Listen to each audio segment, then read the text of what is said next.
Assalamualaikum warahmatullahi wabarakatuh. Kami dari kelompok 6 akan mempresentasikan tentang perencanaan dan penjadwalan proyek. Ya, perkenalkan dari saya Muhammad Fatan Bagus Arianto. Nama saya Uswatu Nasana, domisili Cipondo Indah, Tangerang. Perkenalkan, nama saya Tridianti, domisili saya dari Tangerang Selatan. Perkenalkan, nama saya Yogi Priyono, saya dari Ciputat, Tangerang Selatan. Perkenalkan, nama saya Yusmaria, berdomisili Ciputat, Tangerang Selatan.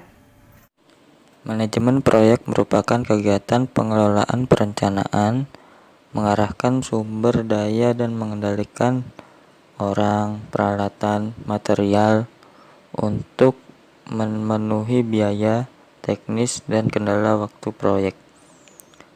Ada 3 fase dalam manajemen proyek, yaitu yang pertama perencanaan, yang kedua penjadwalan, yang ketiga pengendalian. 1. Perencanaan. Fase ini mencakup penetapan sasaran, mendefinisikan proyek, dan organisasi proyek. Yang kedua penjadwalan. Fase ini menghubungkan orang, uang, dan bahan untuk kegiatan khusus dan menghubungkan anggaran dan menghubungkan masing-masing kegiatan satu dengan yang lainnya. 3. Pengendalian. Fase untuk mengawasi sumber daya, biaya, kualitas, dan anggaran.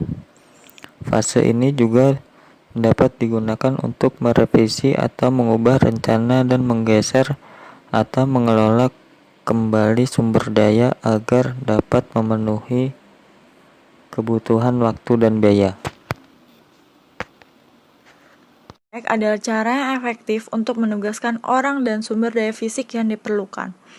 Organisasi proyek dibentuk untuk memastikan program yang telah ada tetap berjalan dengan lancar. Organisasi proyek akan bekerja baik bila 1. Pekerjaan dapat didefinisikan dengan sasaran dan target waktu khusus. 2. Pekerjaan tersebut unik atau tidak begitu biasa dalam organisasi yang ada. 3. Pekerjaan mengandung tugas-tugas kompleks yang membutuhkan keterampilan khusus dan saling berhubungan. 4. Proyek bersifat sementara, tetapi penting bagi organisasi.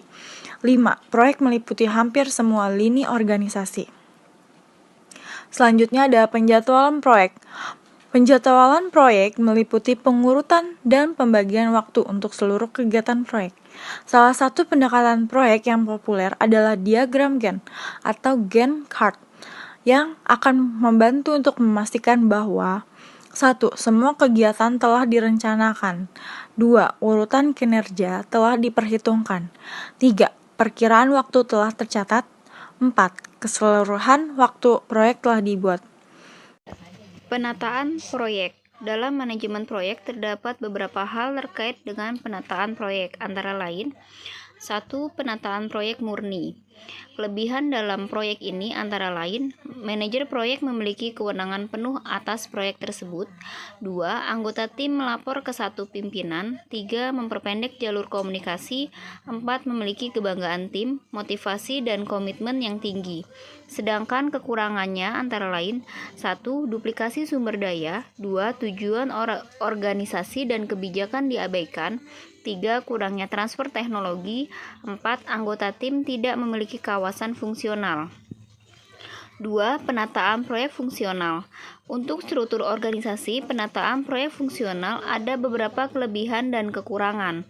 Kelebihan yang pertama, anggota tim dapat bekerja pada beberapa proyek. Kedua, keahlian teknis dipertahankan dalam area fungsional.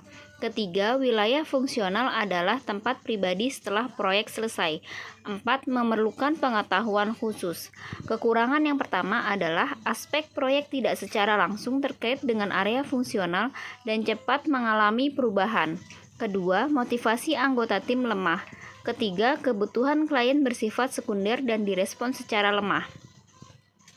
3. Penataan proyek matriks. Untuk struktur organisasi, penataan proyek matriks ada beberapa kelebihan dan kekurangan. Untuk kelebihan yang pertama, meningkatkan komunikasi internal. Kedua, pembagian tanggung jawab tepat. Ketiga, meminimalkan duplikasi sumber daya. Keempat, anggota tim memiliki area fungsional tempat pribadi. Dan yang kelima, kebijakan dari induk organisasi dapat diakui. Untuk kekurangannya, 1. Terlalu banyak pimpinan. Kedua, tergantung pada negosiasi manajer proyek. Ketiga, berpotensi untuk tidak optimal. Teknik analisa jaringan merupakan teknik analisis yang dapat membantu manajemen proyek, baik yang sedang berjalan maupun yang baru. Kegunaannya antara lain, yaitu pertama membuat perencanaan, yang kedua untuk mengatur jadwal pelaksanaan, yang ketiga melakukan pengawasan, dan yang keempat untuk mengambil keputusan. Ada dua teknik jaringan kerja yang berkembang. Yang pertama yaitu adanya CPM atau Critical Path Method. Yang kedua adanya PERT atau Project Evaluation and Review Technique. Diagram analisa jaringan. Diagram analisa jaringan ada 3. Yang pertama yaitu adanya anak panah atau arrow, yang mana menyatakan kegiatan panjang panah tidak mempunyai arti khusus, yaitu pangkal dan ujung panah menerangkan kegiatan mulai dan berakhir. Kegiatan harus berlangsung terus dalam jangka waktu tertentu, durasi dengan pemakaian sejumlah sumber, manusia, alat, bahan, dan dana. Pada umumnya, kegiatan diberi kode huruf besar A, B, C, dan seterusnya. Yang kedua yaitu simple atau not, menyatakan suatu kejadian atau peristiwa. Kejadian diartikan sebagai awal atau akhir dari satu atau beberapa kegiatan.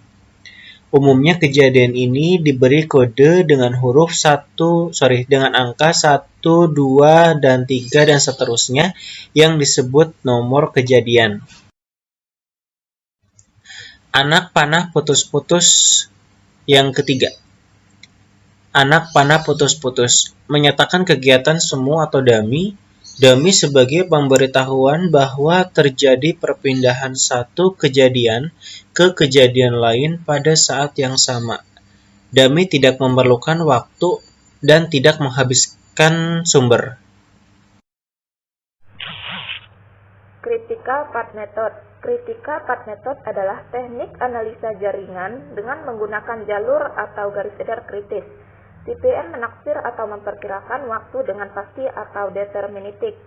CPM merupakan teknik jaringan yang banyak digunakan atau yang paling terkenal untuk analisis proyek. CPM bertujuan untuk mengidentifikasi garis edar atau jalur kritis sebagai garis edar atau jalur yang berisi kejadian-kejadian yang tidak memiliki kesenjangan, sehingga akan diperoleh 1.